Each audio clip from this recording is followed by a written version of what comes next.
말씀은 고린도전서 6장 1절 말씀부터 함께 봉독해 올리시겠습니다.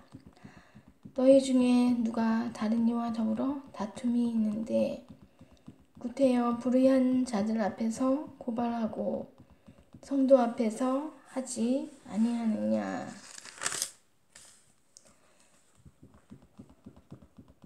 성도가 세상을 판단할 것을 너희가 알지 못하느냐. 세상도 너희에게 판단을 받겠거든 지극히 작은 일 판단하기를 감당하지 못하겠느냐. 아멘. 사도 바울께서는 이 어떤 분쟁이 있을 때에 하나님을 믿지 않는 사람들 앞에 항소하고 그런 일을 하지 말라는 것입니다. 그리고 성도 앞에서 고발을 하더라도 성도 앞에서 고발을 하라는 말입니다. 그런데요, 과연 성도들 앞에서 판단받고 비난받고 평가받아서 정죄를 받으라, 그런 뜻이 아닌 것입니다. 이 세상 사람들 앞에 고발하지 말고, 그러니까 세상 법정에다가 고발하지 말라는 것이죠. 그리고 성도 앞에서 판단을 받게 하라. 이 말은 성도 앞에 오면은 이제 판단을 면하게 되는 것입니다. 성도는 세상을 판단한다고 2절 말씀에 되어 있습니다. 세상이 성도 앞에 판단을 받는다는 것입니다. 그러니까 하나님을 믿지 않는 세상이 성도들 앞에 판단을 받는 것이고,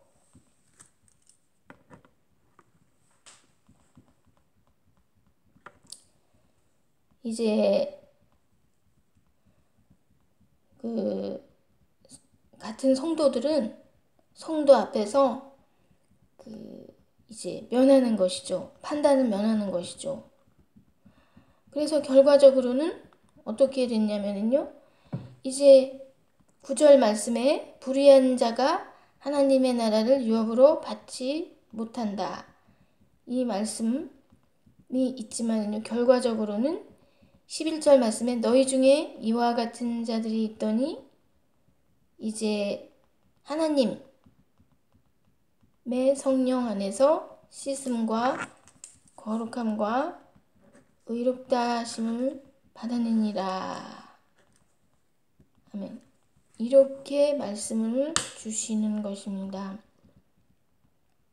그러나 우리가 이런 것을 알면서도, 그렇다면은 우리가 정죄하는 바, 우리가 판단하는 바 어떤 두 사람이 이 분쟁이 있어가지고 우리 앞에 왔다 할지라도 그 경우에 씻음과 거룩함과 의롭다 하심을 하나님 앞에서 받는다는 결과적인 사실을 알면서도 우리가 어떻게 하는 것이 우리가 물리쳐야 되는 일인가, 우리가 지향해야 되는 것인가는 알고 있어야 되는 것이기 때문에요. 이제 사도께서 이제 불의한 자가 하나님의 나라를 유업으로 받지 못한다는 것을 일깨워 주시는 것에 대하여서 우리가 이제 알고 있어야 되는 것이겠습니다. 그렇기 때문에 미혹을 받지 말라는 것입니다. 이 불의한 자는 하나님의 나라를, 불의한 자다고 판단이 하나님께로부터 된다면은 하나님 나라 유업으로 받지 못하기 때문에 그 이전에 불의한 자라고 하나님으로부터 판명되기 이전에 성도를 판단하지 말라고 그랬죠. 왜냐면은 판단하는 사람은 그 판단하는 대로 자기가 판단을 받고, 정죄한 자는 그 정죄한 대로 자기가 정죄를 받기 때문에 판단하는 그 사람이 바로 그러한 일에 해당하는 사람이다, 그러한 판단받는 일에 해당하는 사람이다, 이 말이죠. 그렇다면은 판단은 누가 하시느냐? 하나님께서 판단을 하시죠. 저 사람은 불의하다, 이러한 판단을 하시는 분은 하나님이시죠. 결과적으로 결론적으로 불의한 자라고 판단이 된다면 하나님의 나라를 유업으로 받지 못하지만은요. 그러면 불의하다고 하나님께로부터 판단을 받기 이전에 우리가 어떻게 조심해야 되느냐 하면요. 그것을 알려주시고 있습니다. 이것을 경계하시기 위하여서 이 기록이 되어 있는 것입니다. 그 미혹을 받지 않아야 되는 것은 무엇이겠느냐 하면은요. 음행하는 것, 음행하는 자 8절, 9절 말씀에 나와 있습니다. 우상 숭배하는 자, 다른 신을 섬기는 자, 만약에 돈을 섬기면 그 돈이 우상이 되는 것입니다. 다른 신을 섬긴다면, 명예를 섬기면 명예가 우상이 되는 것입니다. 그리고 권세를 섬기면 권세가 우상이 되는 것입니다. 그리고 간음하는 자나 탐색하는 자나 남색하는 자나 도적이나 탐욕을 부리는 자나 술 취하는 자나 모욕하는 자나 속여 빼앗는 자들은 하나님의 나라를 유업으로 받지 못하리라. 이렇게 우리가 주의를 하면서 사도 바울께서는 이제 12절 말씀에요. 모든 것이 내게 가하나 다 유익한 것이 아니요. 모든 것이 내게 가하나 내가 무엇에든지 얽매이지 아니하리라. 라고 말씀하고 있습니다. 모든 것이 자기에게 다 허락이 다 되어 있지만은 그것들이 다 좋은 것이 아니라는 것입니다. 자신에게 많은 캔디, 달콤한 것들을 많이 사서 먹을 수가 있지만은요. 진짜 달콤한 것들 하루에 몇 개, 10개라도 사서 먹을 수 있는 권한이 다 있다는 것입니다. 하지만은 그것이 모든 것이 유익한 것이 아니라고 말씀하고 있습니다. 그렇기 때문에 자신이 무엇에든지 얽매이지 않겠다는 것입니다. 그러니까 예를 들어 달콤한 것에 얽매이지 않겠다는 것입니다. 캔디를 막 한 10개를 사 먹고 싶어도 거기 얽매이지 않겠다는 것입니다. 음식은 배를 위하여 있고 음식은 영혼을 위하여 있는 것이 아니라는 것입니다. 배는 음식을 위하여 있다는 것입니다. 그러나 하나님께서 이것저것을 다 패하시라고 말씀하시는 것은요. 영혼을 위하여서죠. 영혼이 새롭게 되기 위하여서죠.